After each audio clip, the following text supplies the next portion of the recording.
Alkitab kita pada hari ini diambil dari Roma 12 ayat 1 sampai yang kedua.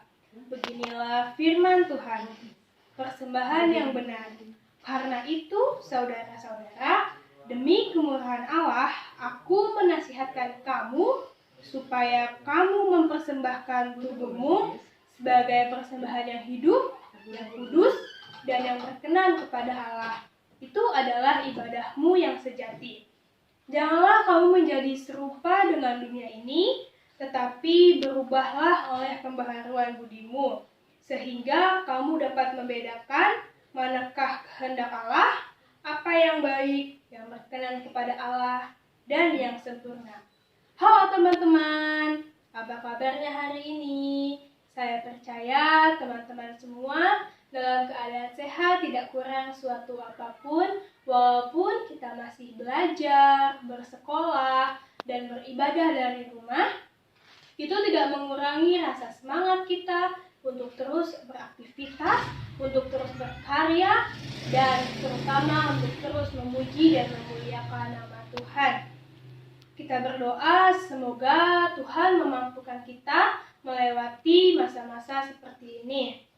Sesuai dengan bacaan kita yang diambil dari Roma 12 ayatnya yang ke-1 sampai yang kedua. Tema kita pada hari ini yaitu agen perubahan. Sebelum saya membahas lebih jauh tentang agen perubahan, saya mau tanya teman-teman dulu tentang apa yang kalian ketahui tentang agen perubahan. Yang bisa boleh angkat tangan. Ada yang menjawab, turunkan tangannya. Nah, agen perubahan atau yang biasa kita sebut dengan agent of change adalah ketika kita mampu merubah sikap dan perilaku kita, atau ketika kita mengalami perubahan dari yang kurang baik menjadi baik dan dari yang sudah baik menjadi lebih baik. Perubahan itu sendiri harus kita mulai, harus kita awali dari diri kita sendiri. Bagaimana mungkin kita bisa mengajak orang lain untuk berubah, sementara diri kita sendiri pun belum berubah? Contohnya, kita mengajak teman kita untuk rajin berdoa, untuk rajin baca Alkitab, dan untuk rajin saat teduh, sedangkan kita sendiri pun belum melakukan hal itu. Yang lebih lucunya lagi, ketika kita bertemu teman kita, misalnya di pasar, kita bertemu dengan teman gereja kita, kita bertanya, "Kamu kenapa jarang sekolah minggu? Aku nggak pernah lihat kamu di kebaktian sekolah minggu." Tetapi diri kita sendiri pun masih jarang terlihat dalam kebaktian sekolah minggu. Jadi, sekali lagi saya tekankan, bagaimana mungkin kita bisa mengajak orang lain untuk berubah, sementara diri kita sendiri pun belum berubah. Jadi, untuk menjadi agen perubahan, terutama agen perubahan yang sejati, kita harus menjadi contoh, harus menjadi panutan, agar kita bisa menjadi agen perubahan yang sejati. Sebagai remaja Kristen, kita harus mampu menunjukkan bahwa kita mampu tampil berbeda dari dunia ini. Dan jangan pernah malu saat kita tampil berbeda. Berbeda yang dimaksud di sini yaitu misalnya ketika kita ada di sekolah, terus teman kita mengajak kita untuk melakukan kejahatan-kejahatan dari luar atau kejahatan dari dunia ini, seperti pergaulan bebas, narkoba, merokok, membuli teman, tawuran, dan lain-lain. Nah, selain kita mampu membentengi diri kita dari kejahatan-kejahatan dari luar atau dari dunia ini, kita juga harus mampu mengalahkan godaan dari dalam diri kita sendiri.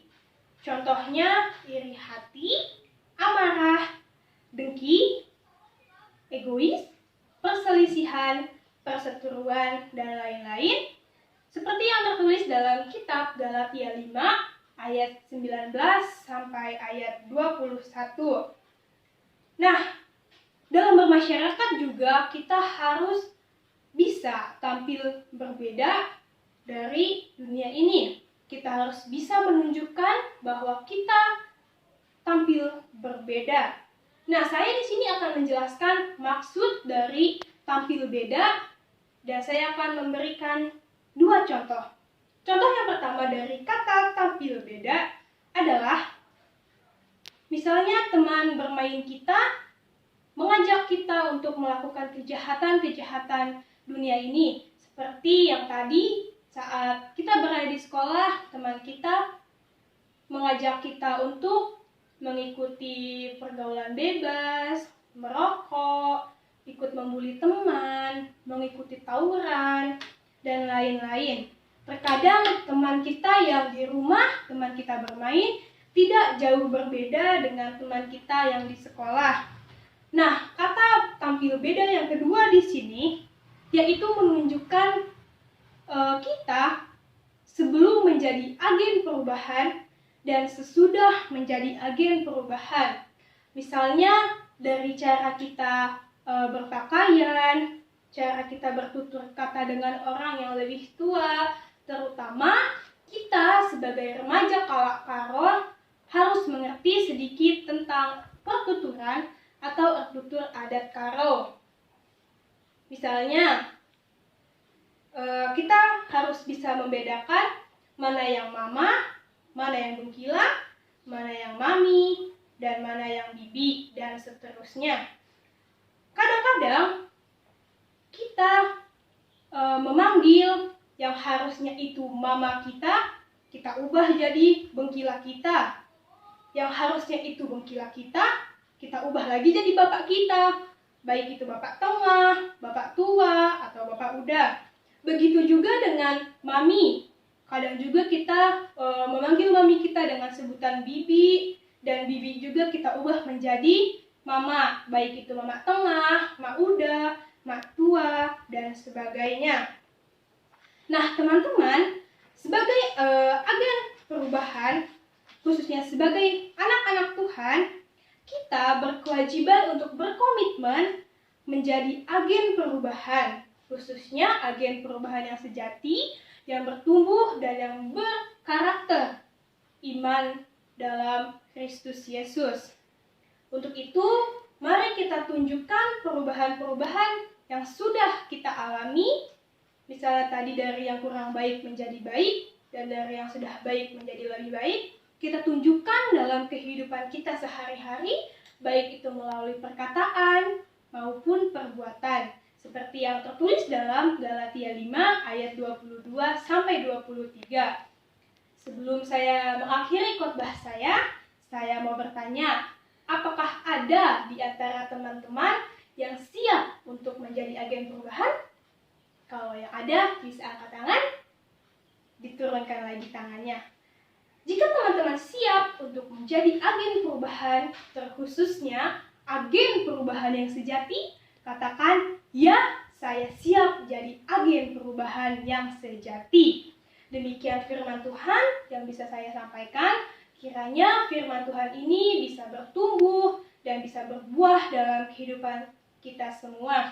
Dan kita semua bisa menjadi agen perubahan, khususnya agen perubahan yang sejati.